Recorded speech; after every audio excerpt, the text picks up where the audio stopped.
So good morning, everybody. So wonderful to have you all back after our August of not being together. And I want to introduce you all to Rajal Pitroda. We recently met because I needed some very important advice. And Rajal jumped up and helped me out. We are both members of Brown Girls Doc Mafia, so whenever I need help, I know where to go. True. And we'll get to that part. So, Rajal, what we do on this call, it's called the Filmmaker's Life. And for anyone who doesn't know me, my name is Joanne Butcher. I'm a business coach for filmmakers. And I started this interview series back right when COVID started because I suddenly realized, oh, all my friends who are usually flying around the world and on set somewhere are at home, so I can get I can get them. So I started doing this interview series, and what it's really turned out to be about is how to build a career as a filmmaker.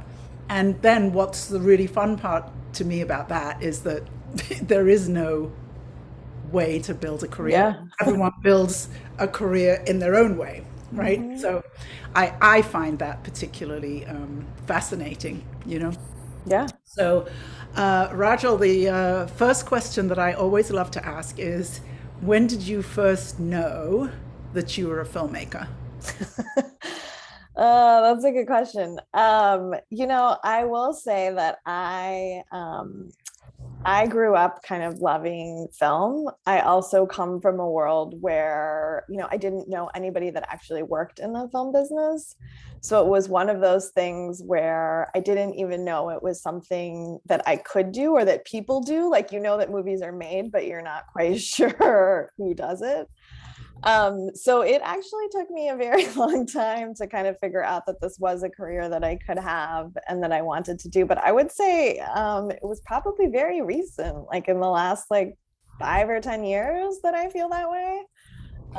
Yeah, so less, I definitely wasn't one of those kids that grew up, with a little camera, like making home movies, and that was not me.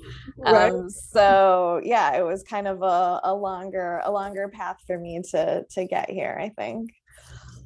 Yeah, I was Patty. By the way, the only thing that I know to do when you don't have sound on your Zoom is log out of your computer and come back in.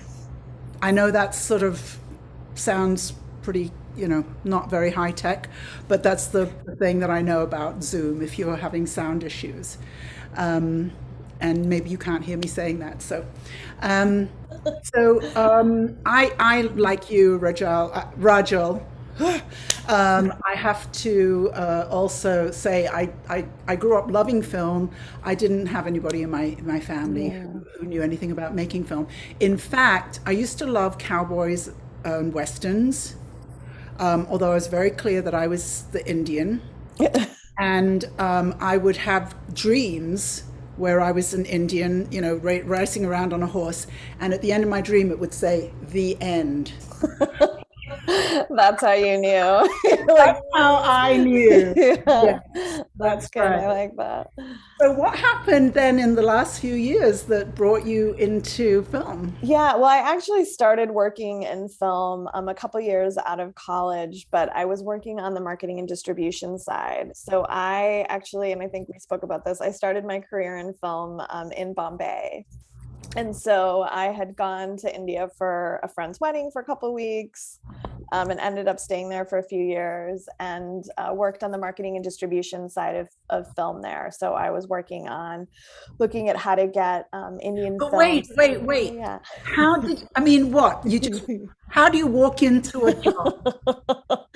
Marketing I film yeah, this in was Bombay. I the mean, well, the movie business in India is very different from the movie business here, huh. which I mean, it was relatively accessible. Like I basically ended up meeting people that were working at kind of different organizations. I had a couple of friends that worked in the film business, and I people at an organization that wanted some research done on like what the critical issues were in the Indian film business. And so I was first tasked with kind of like doing some How did you research. know research? Well, I was an economics major. Ah, So, and it was basically like interviewing people. Like it felt more like a journalism gig, which I also like, had written for the college newspaper and love kind of talking to people and interviewing people. So I ended up interviewing people for a couple of months, kind of understanding what the critical issues were in the Indian movie business at that time. And then at the end, I put this report together, but I really enjoyed my time there. So I went to the people I was working for and was like, look, I can give you this report that will tell you all the things that need to happen, or I can just start doing some of these things. So hire me and I'll do them. And so they did. And so I spent about 2 years in Bombay, basically working on international marketing for the movie business there. what did you find out were some of the critical issues in Indian filmmaking? Yeah, so the industry there, and I know it's changed dramatically. This was over, I don't even know, 15 years ago now.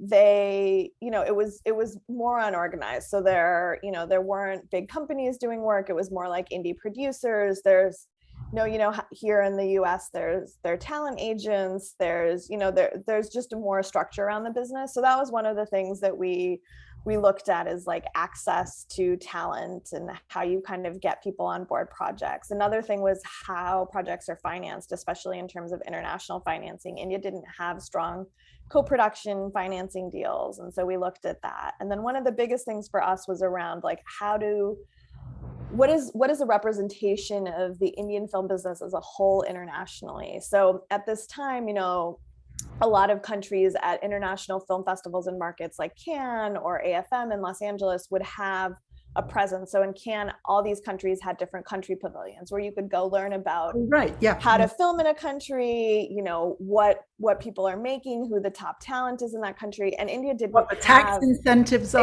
exactly. And India didn't India have and America were the only two countries that that didn't have have no tax incentives. Yeah. Yeah, so India was also one of the only countries that didn't have a presence at these festivals in that way. And so one of the things that I worked on was setting up the first India pavilion at the Cannes Film Festival. And so that was kind of how I first got my entry into, like, that was pretty much my first job in film.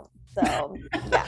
Nice way to go. Let's start Yeah, it at was really Cannes fun. and Yeah. go from there. Yeah, it was very fun.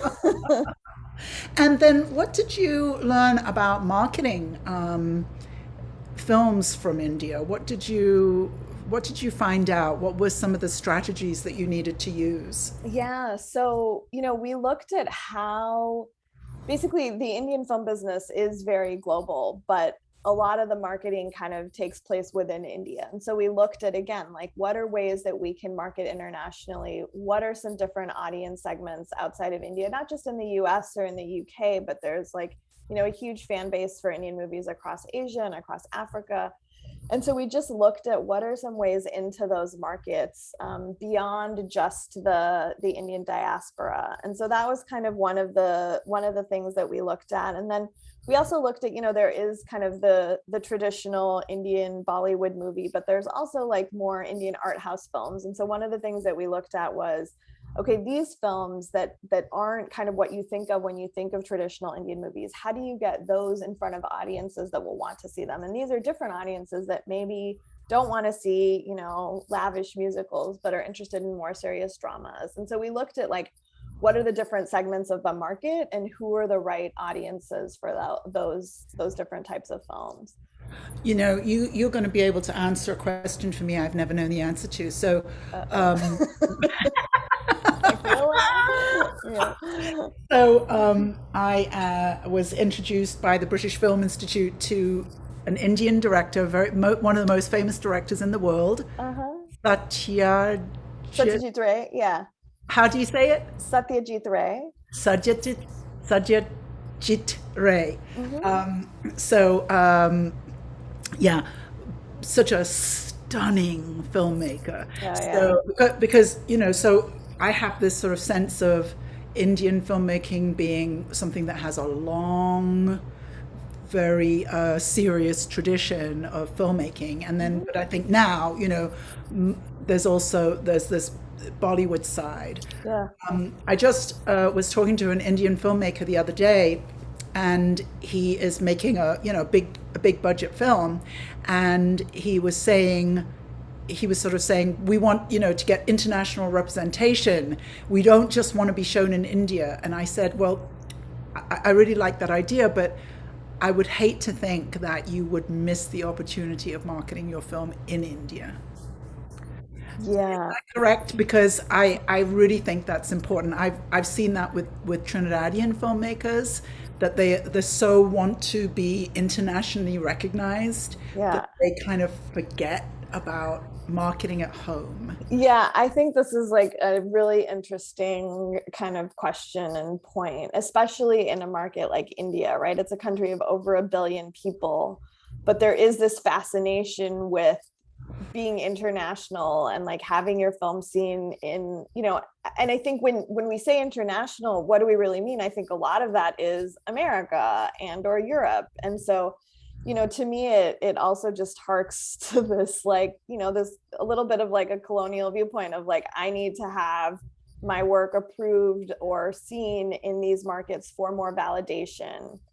I don't know if I necessarily agree with that. I understand where it comes from. And there is, like the US, American films are seen everywhere. And so it's kind of like, I think a lot of filmmakers in India want to try and flip that on their head a little bit and say, well, we're a country, we make the most movies out of anywhere in the world. So why can't these movies also have that appeal to people across kind of markets and countries? But yeah, I think it's important that you know who the audience is that you're making films for. And sometimes that might just be audiences in India. And sometimes it might be a film that's more international. And I think it's, it's not, audiences tastes are changing constantly, right? And like what we're watching changes constantly. And so I think it's just being aware of that, but also knowing who you're making your film for, and knowing that sometimes what you make in India may not translate into other markets, and sometimes it will. But I think it's important as a filmmaker that you think about like,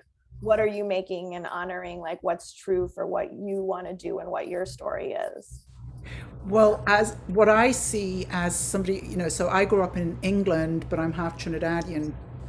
And so what I see with my Trinidadian clients is that they there's this kind of cultural desire to break out and be internationally known. Great, Mm-hmm. But it misses what we all think of as like the power of the niche. So right now I have a client who's making a film in Arkansas, and I've been saying to her, you want to get that film shown to Arkansas audiences first. I have a client making a film about the deadhead community. That community needs to see that film first. And this is all marketing stuff, but the power of the niche is something that we all have access to.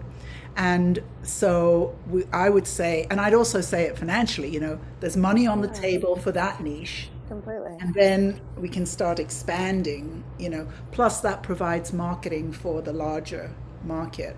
Yeah, totally. I one of my mentors in the film business is a woman who ran the marketing campaign for my Big Fat Greek Wedding.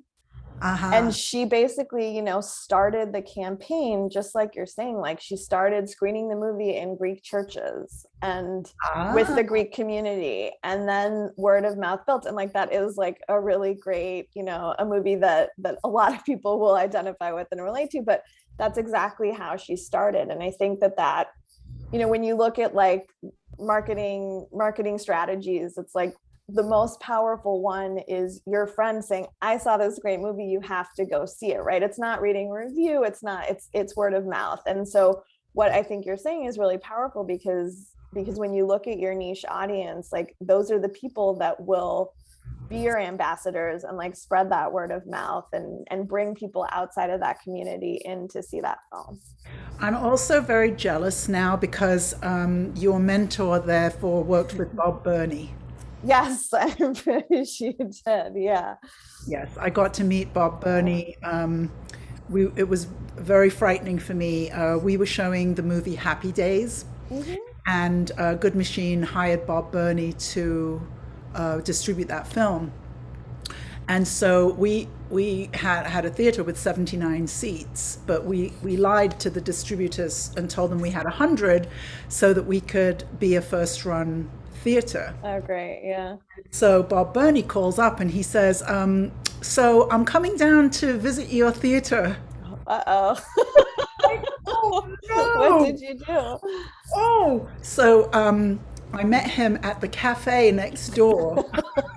I tried to get him to not. Yeah. He came in anyway. He didn't give away our secret, but Bob Burney, who anybody can Google Bob Burney, but Bob Burney, My Big Fat Wedding, The Passion of Christ, all these films that have become such kind of case studies in how to market a film. Yeah. But the way he had started was he visited every theater that he showed a film.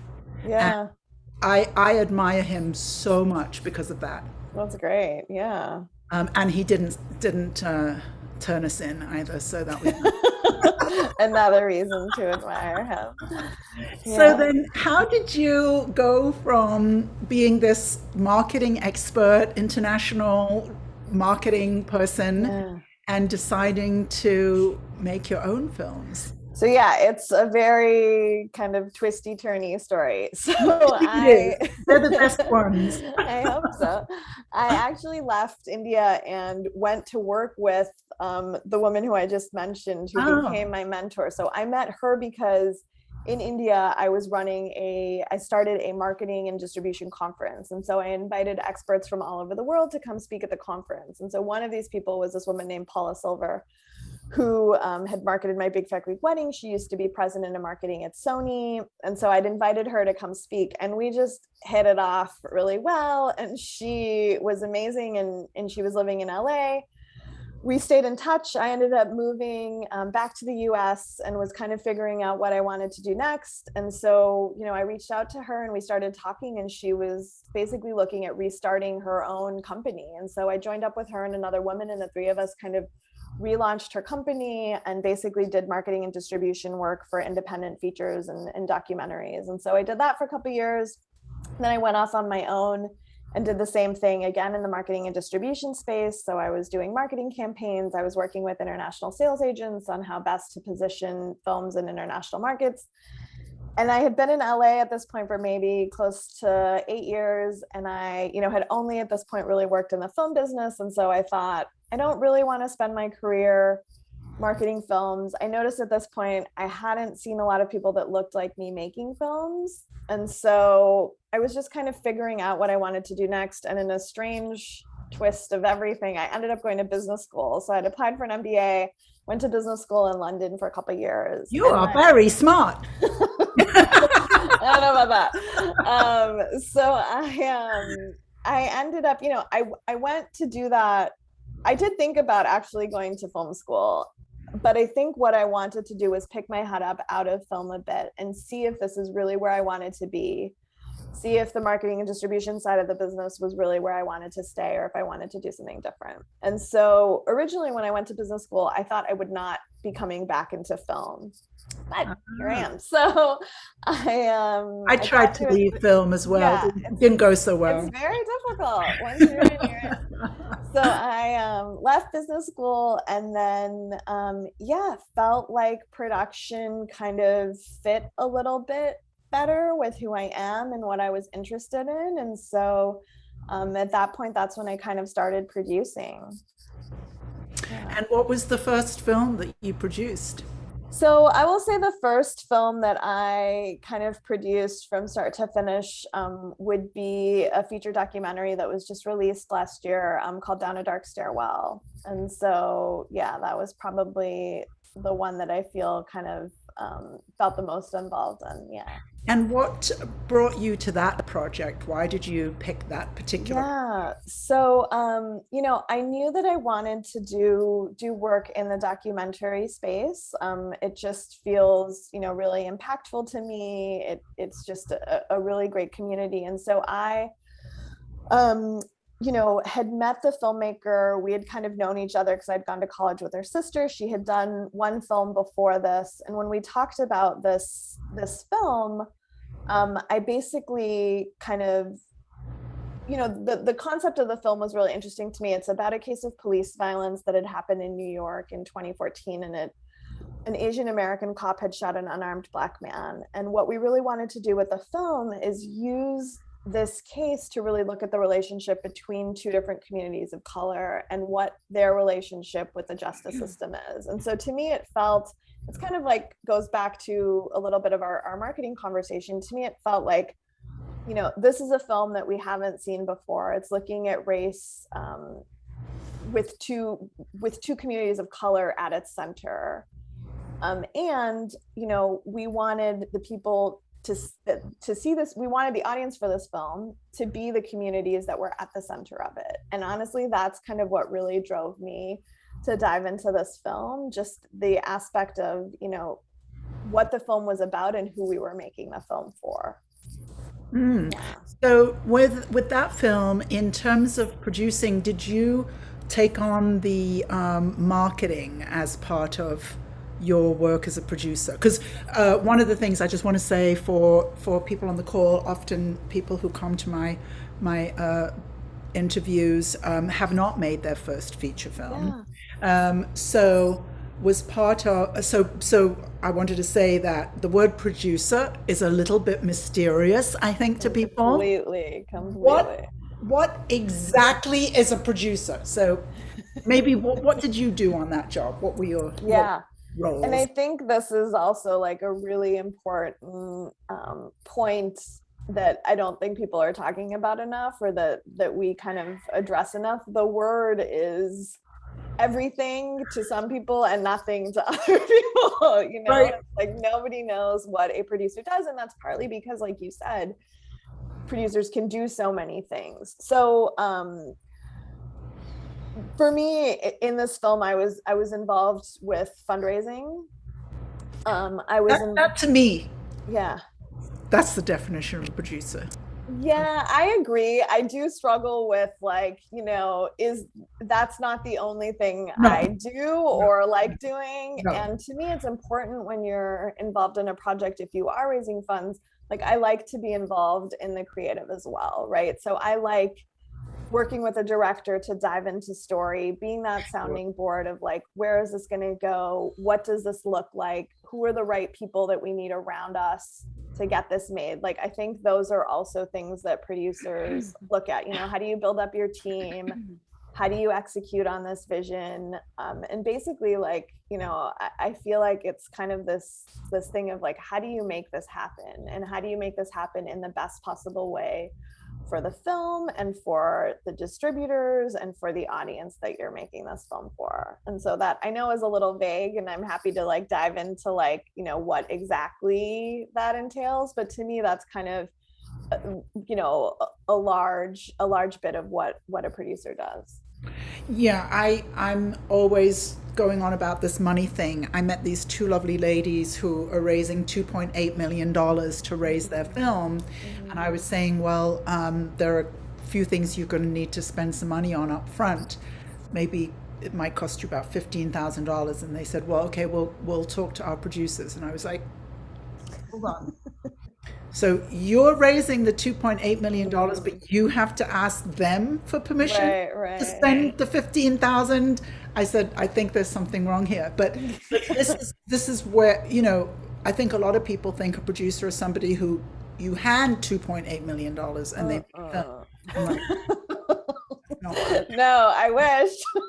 Right, yes, That'd be great. Yeah. But in your work as a producer, so would you say that you're always going to be responsible for the marketing? Because it seems to me that you have such a deep knowledge. No, I do. So with Down Dark Star, well, I was not. We had a deal with PBS for that film, and so they handled the distribution for it. I do still really enjoy marketing, and I think it helps.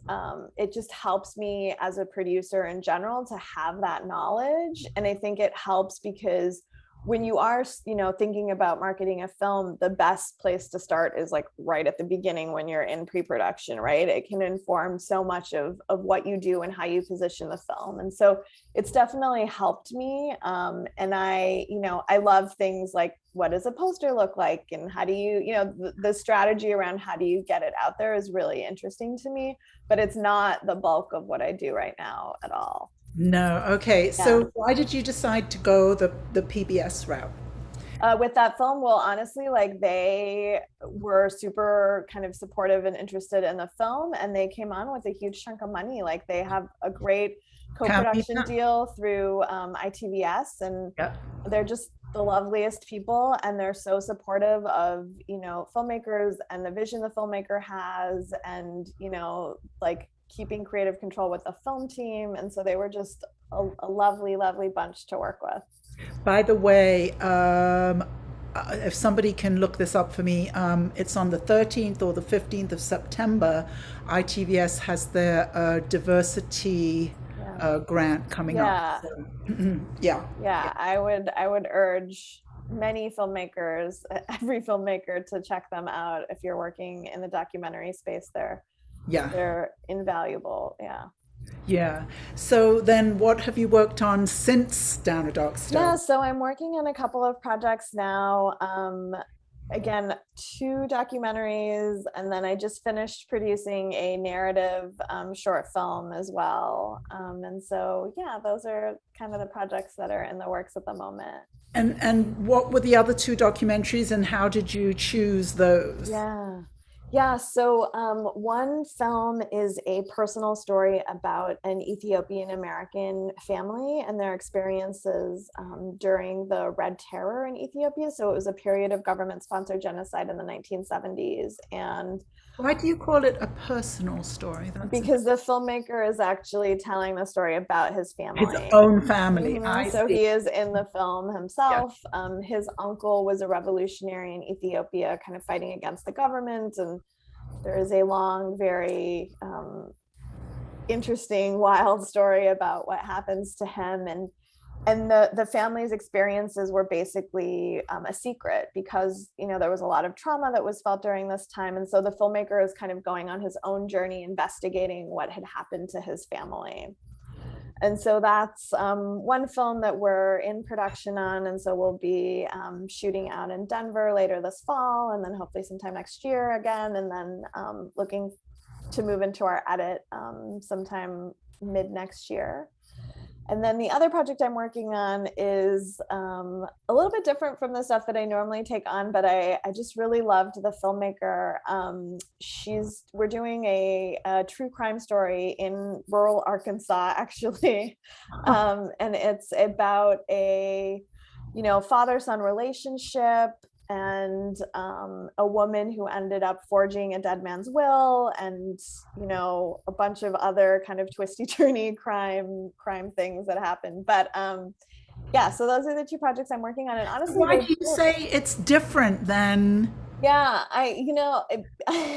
it's a little bit more kind of true crime Uh-huh. than I've done before. Uh-huh. But what I love about the film is that it's kind of rooted in this family relationship, and kind of this, it looks at class in rural Arkansas, and it's just, yeah, there are issues kind of at its core that really interest me. And Mhm. but on top of it, it is this kind of this true crime story that kind of really sucks you in. I love So true yeah. crime. Oh yeah, you told me this. Yes, I used to be shy. I didn't used to say that I love Oh it. no, it's fascinating. I love it. I love it. But both of these projects came to me basically from people I know. So I was just introduced to the filmmakers from friends or colleagues. And yeah, that's how I kind of met them. And most of my projects have come to me that way, just people that I know. And these are all projects where the filmmakers are also in the Bay Area. And so it is, a Ah, small, yeah. tight-knit community, which is great. In the Bay Area, but making a film about Arkansas. Yes, Or in the Bay totally. Area, but making a film about Ethiopia. Exactly, I love it. exactly. Yeah. So I love to ask this question. Yeah. If the perfect project were to come across your desk today, what would it look like? Ooh, good question. Um, That's a very good question. It would probably be a documentary series about women. Like there's something I want to do and I'm trying to figure out what exactly this is, that just, I don't know what aspect it is, but yeah, something around gender, women and girls is just very, very interesting to me, and yeah, just really personally resonant. On the logistics side, what would you need? So, for example, I have a dear friend who shall remain nameless. He's a very, very experienced producer. And I know for him today, he will not take on projects anymore where he has to do 100% of the fundraising.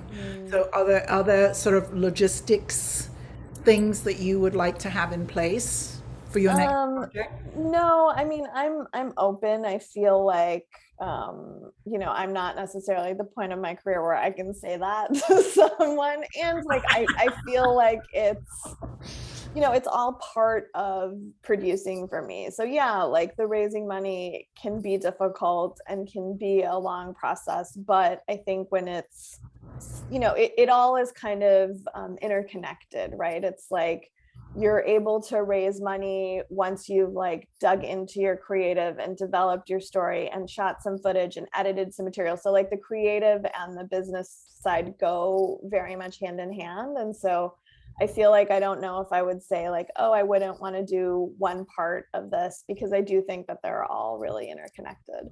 Yeah. And so, what is it that took you to producing a narrative short? I have done some narrative work in the past. And again, this was just like a really great story. A filmmaker, I was doing the San Francisco Film Festival or Film Society has a residency program. And so I was part of that a few years ago and had met this filmmaker in the residency You were program part of it as a as resident? a resident. Yeah. Yeah. And so I had met a filmmaker who was another resident, and he just had this like really great a great script, and he wanted to do a short as a proof of concept for it, because it's kind of a bit of a sci-fi adventure film with like a monster.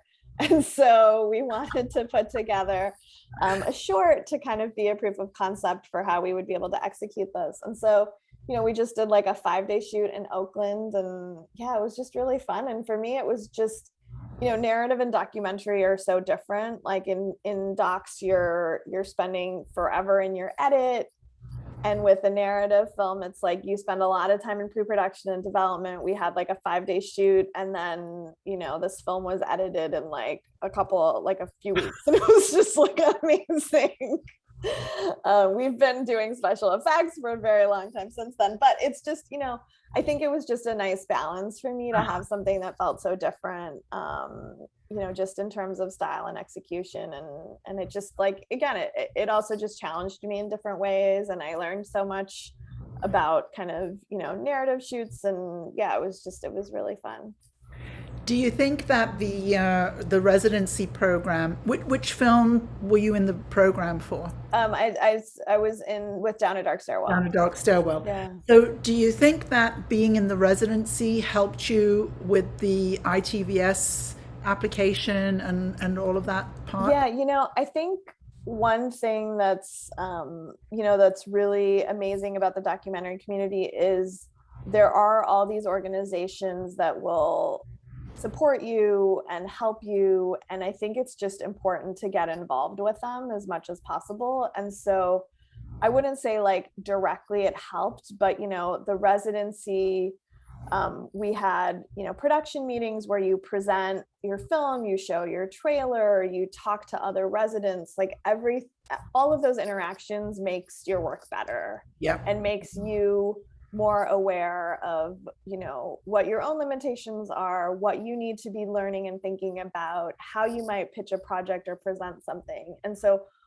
all of those interactions in the residency, like even though directly maybe nothing led to something, it helped me tremendously. And the people at the San Francisco Film Society are incredible humans, and they were just any chance to support filmmakers that they can use, they do. And so yeah, it was tremendously valuable to me. Yeah, I think one of the things that tell my clients, I don't know if they believe me, but that even writing an application, so an ITVS application is quite significant. Mhm. It's actually 38 pages or 39 pages, one of those two. So it's a significant application. And but writing an application like that makes a better film.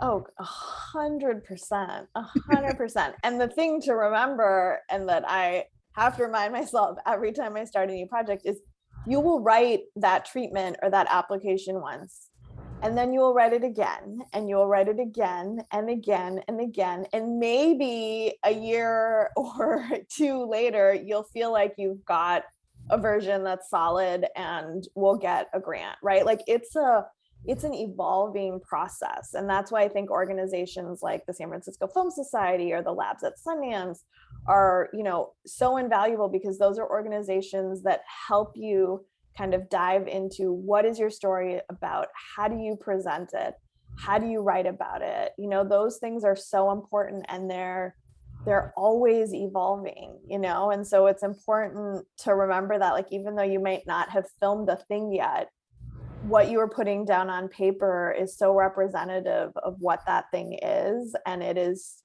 always changing as you learn more about your story and dig into more about it.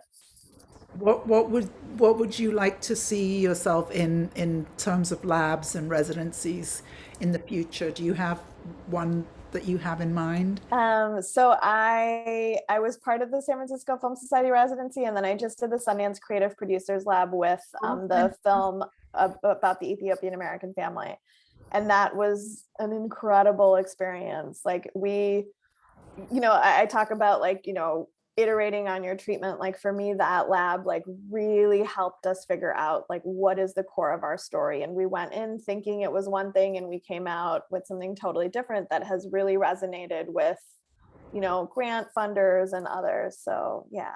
Is that is that a 1 week lab when you Yeah, do so the, it's basically like a year-long fellowship, but the lab portion itself is about a week, where they bring in mentors, and kind of really work with you on whatever kind of creative challenge that you're having. And so for us, it was at a great point, because COVID had just hit. We, weren't going to be filming anything, and so we were like, okay, we should just use this time to really focus on our creative. And so we just kind of dove into, what is the story really about? What's at the emotional center of it? How is, we had a lot of questions around, how is the filmmaker involved in this story? How do we see him on camera? Like, what is the interaction like between the family? And so a lot of those things we were able to kind of flesh out through the course of the lab. I think that for documentary filmmakers, that's always a very hard issue. Like, where is the film? Is the if the filmmaker is in the film or not in Completely. the film? It's always something that Hmm. filmmakers struggle with. Yeah. Yeah, completely. It's a really hard question, because it's like you're already telling this story, so it's like, what is your role on camera, on screen, if you're already present in some other way? So Yes. yeah. Yes. Well, I would like to open this up for questions. So if anybody has a question, um, oh, Diane, thank you. I just want to say I love it when people raise their hands, and so I can see instead of writing in the chat, because I can't follow and listen at the same time. So thank you, Diane. Go ahead with your question. Well, good morning, everyone. Theo. Yes, it's so great to see everybody. And Joanne, it's so exciting. What a great first, starting up again. This is such a great interview. And I just, thank you. It's really exciting. Since I've started working with Joanne, I feel like I'm much more excited about marketing and sort of the business end of it. And I feel like I'm still very much a newbie, but I never imagined, like, if anyone had told me that I would get that excited about marketing and such, I would be like, Anyway, so I have a question for you. I'm working on my first documentary feature, and it's a story that's celebrating female artists who have transcended experiences of sexual or physical trauma. And it's anchored on my own story of doing such with a beating and a rape that occurred back in 2010. Speaking And of filmmakers being in their own films. So correct. Yeah. No, oh no. It's, and so one of the challenges I'm having right now is I do have, I've had to pull back a little bit for financial reasons, and just because given that I am in the middle of the story, that I have to allow for, my own healing.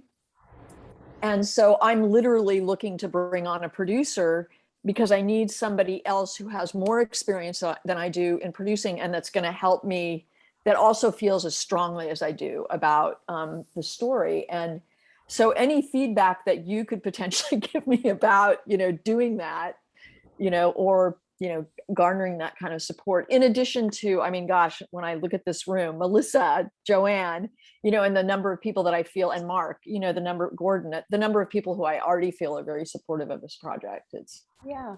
So just so I understand the questions, just around like, how would you potentially bring a producer on board the if you would, project? if you would have Yeah, some recommendations in terms of approaching. And totally.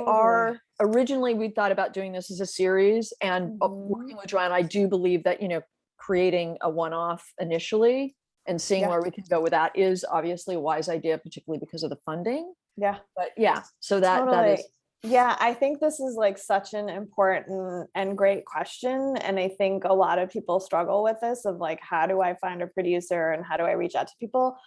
Honestly, like, I think there's like two pieces to it, right? It's like, how do you find the right people? And then how do you kind of make contact and reach out to them? In terms of like how to find the right people, like, the suggestions that I would have would be like, look at films that you think might be of a similar genre, or films that you really love, and see who produced them, right? And I would just like start making a list of like, here are people that have worked on things that I really admire. I would also look at, I don't know where you're based, but like look at, if you want someone local, like look at the local film organization, like again, like who's in the residency program at the San Francisco Film Society, who's done the Sundance Creative Producers Lab, who's part of, there are few programs for producers, which is a whole other conversation, but who's in some of these programs and these labs, and I would make, add that to your list. And then that's a good suggestion. Okay. I think, the other thing is to look at, you can also look at, who's gotten some funding. So you can look at like press releases from the Sundance grants, or from the Tribeca doesn't do grants now, but like, other organizations, the International Documentary Association, like who has projects that they're working on right now that have just been funded, because that'll tell you who's like kind of active in the space as well, right? And again, like see what else they've worked on, do some research on them, see who resonates with you. So I think there's like the building a list component, and it's always good to have a few people on that list, because producers are always like super slammed. And then honestly, like, I think the best approach is just to like email people. Like, I always get back to people, especially if they're like just starting out in the business and they email me and they're like, hey, I'm a first-time filmmaker. I'm working on X, I'm looking for a producer. I know you might be busy and slammed, so if you're not able to like, you don't have the bandwidth to take on other projects, like, would you have 15 minutes to just talk to me? And I always say yes to that, because I feel like that's, this is a community, and that's how you like continue to build community and like lift people up with you. And so I would just send like a, short, honest email of just like, here's what I'm looking for. You may not be the right person, you may not have time, but like, would you have time to talk to me? Because maybe that person knows somebody, maybe they know of another producer friend who's looking for another project. And so honestly, I think it's just being like, direct, being short, being like, keeping the email kind of short. And you don't have to send, like, I know people sometimes feel pressure of like, I have to let them know what the project's all about. And I don't think so. Like, I think it's just like your log line, like, here's what I'm doing, but like, I'm looking for a producer. Can you chat? And I always take that call, because I feel like it's, important to connect people and like, yeah. So I don't know if that helps, but those are just some suggestions. That's a great answer, Rajal. And I was just remembering one of my clients, the first time I saw her, she was writing those kind of emails. Yeah. And they were like 3 pages long and like big paragraphs. And I'm like, No, you're making people work too hard. You know, Exactly. it's Yeah. gonna be easier than that. You know, you It's got to, like keep it short and then just like ask for 15 or 20 minutes because really that's all you need. Like, because someone can tell you like, oh, I'm too busy, but let me think about some people that might not be, or yeah, I've got some space on my plate. Like, let's have an intro call, see if we hit it off. And then honestly, like to bring a producer on board, it's going to be some dating, right? Like you've got to get to know each other.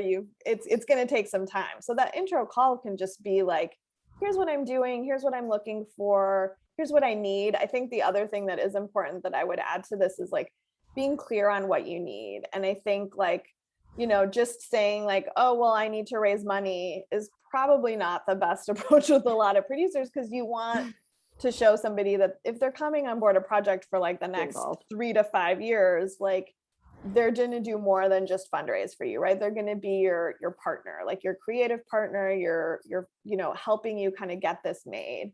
And so I think just, when you have that initial conversation, being clear on what it is that you need from someone. Like I need a producer that can help us raise some money, but I'm also, struggling with my treatment a little bit. And I feel like I could use some help with the creative and fleshing out who some of my characters are, or like, I'm in the story and I'm struggling a bit with like how to position myself as well. Like here are some of the creative challenges I'm having. Right. Here's some of the kind of more business challenges I'm having. And I want someone who can come like work with me on all of this. And I think just having that clarity is refreshing. And I do say I get a lot of calls where people don't have that clarity. It's just like, well, I need a producer. And it's like, okay, but like we talked about earlier, producer can do 105 things. So tell me like what your priorities are at this point in time. Okay. Well, thank you. And I'd love to reach out. Is it all right if I reach out through Joanne? Of course. Yeah. Totally. So thank you. And absolutely. So thank you so much. That was absolutely. Thanks, Diane. Who else has a question? Tatiana, I was hoping you were going to raise your hand. So good. Hello. Hi, everybody. Hi, Rajal. I'm Tatiana Bacchus out of Philadelphia. I am working on my first feature-length documentary about a Haitian master painter named Ulrich Jean-Pierre. And I am of Haitian ancestry. I hated history because I never saw myself in the history. And so this man has been doing incredible work. And it's, I guess, sadly fortuitous that Haiti is on so many people's minds these days. So we're 5 years in on the film. We've hired an editor, so we're in early post and looking to have this film completed, or at least, I guess, a rough, we'll see, by the end of the year. So we're marching towards assembly. And since I've handed off to the editor, I find myself in the position of going back to raising support for the film. And there are multiple things that I am tasked to do.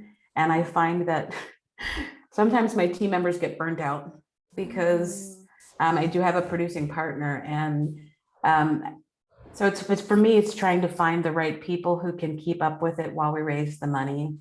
And I am understanding some of the priorities of what we need to do. And Joanne has been incredible in connecting me with resources about a class about recharging distribution. So right now I'm going to start reaching out to potential sponsors.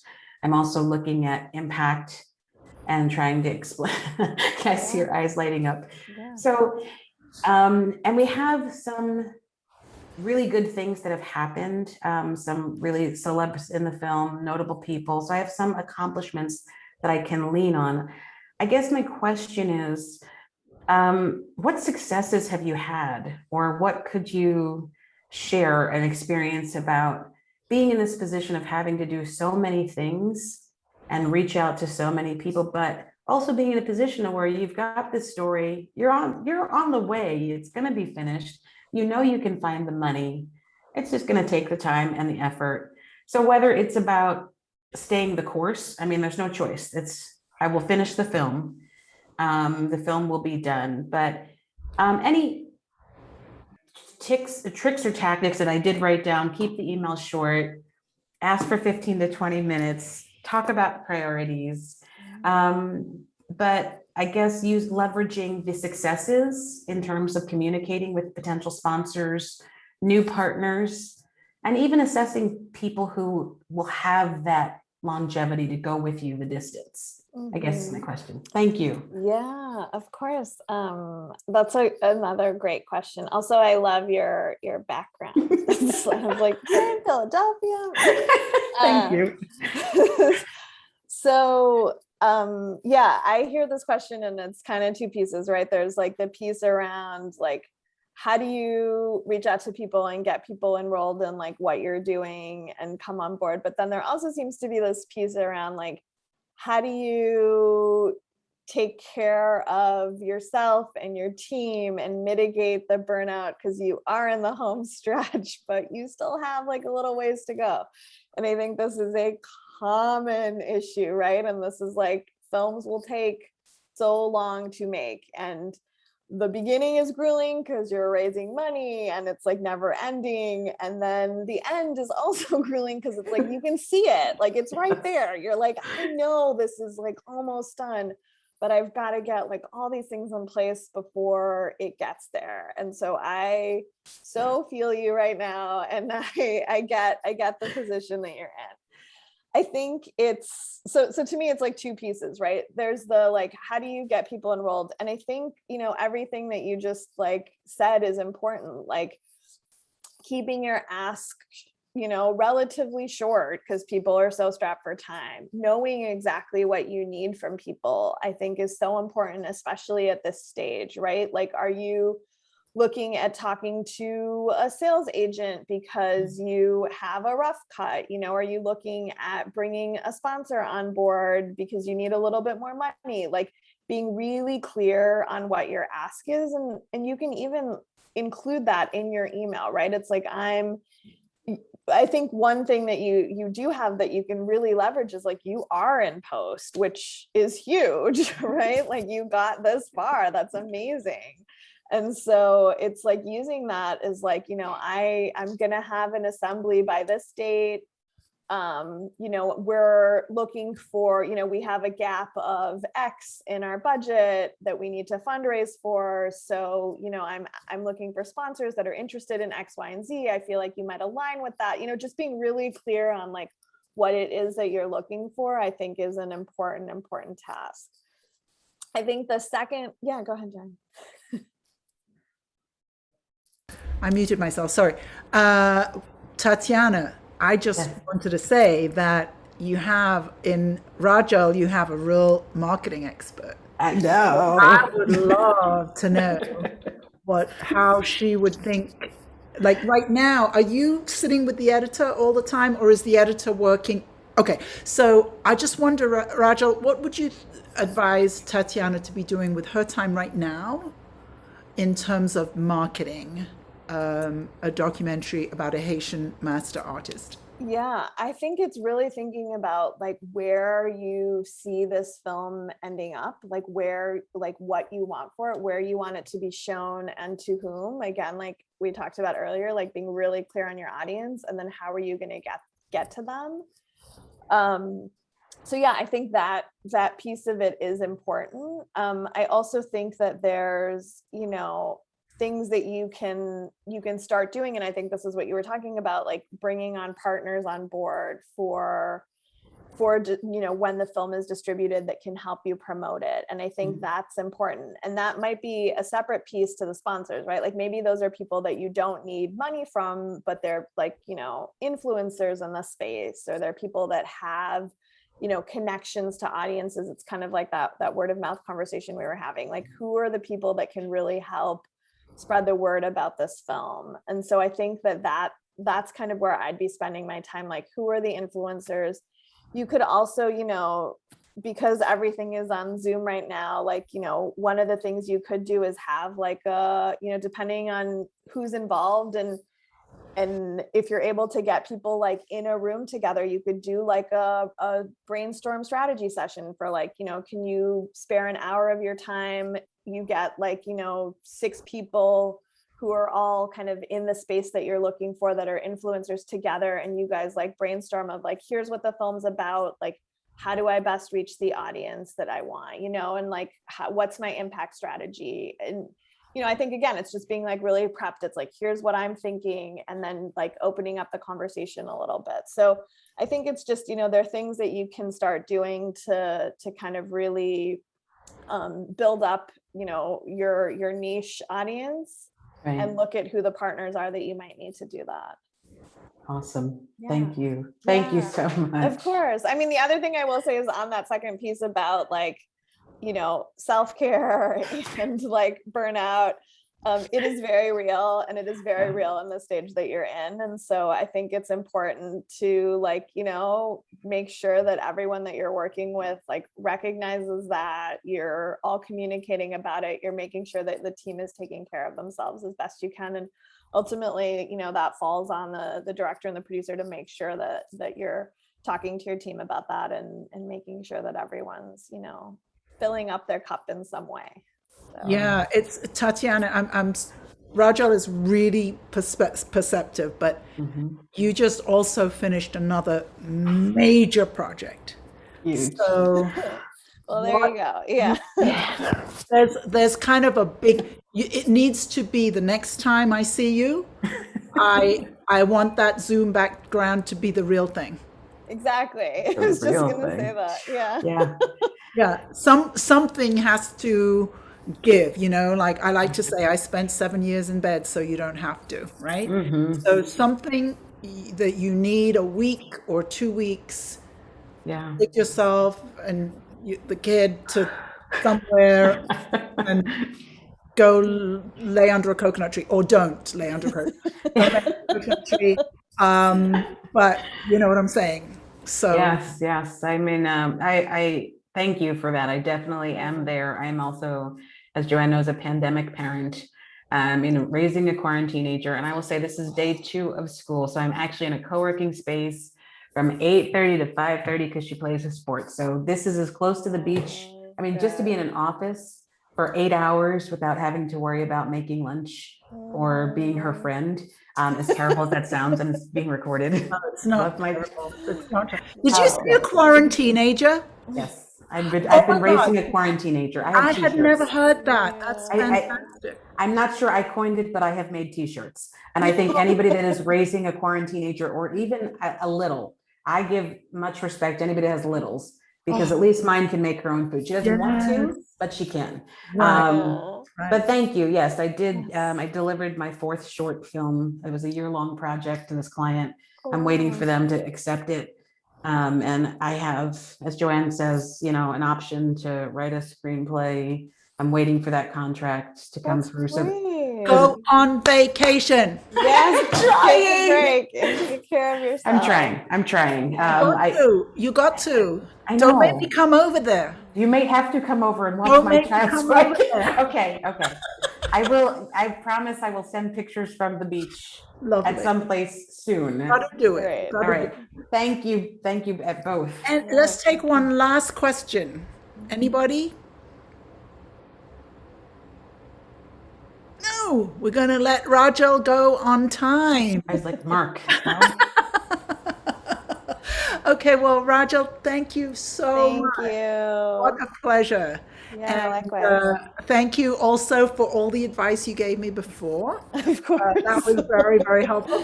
And thanks for today. And if Diane, if you want to contact Rajal, just write to me. Please. I'll put you in touch. Feel free to reach out. Yeah. Yeah. And thank everybody so much for coming and learning about film and how to build your careers. Thank you, Melissa, for coming from Washington, D.C. Thank you, Jimmy, for coming from London.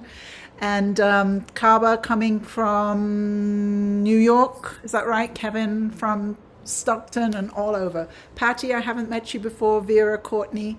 Dan, thank you for coming. And if you would like to work with me, we work on all the fundraising stuff and the money stuff and distribution and all of that good stuff. So see you next time. In 2 weeks, Thank you. We'll be back. And thanks, Rajal. Bye-bye. Bye. Thanks. Bye, Dan. Nice to see you. Instead of on Clubhouse. Bye.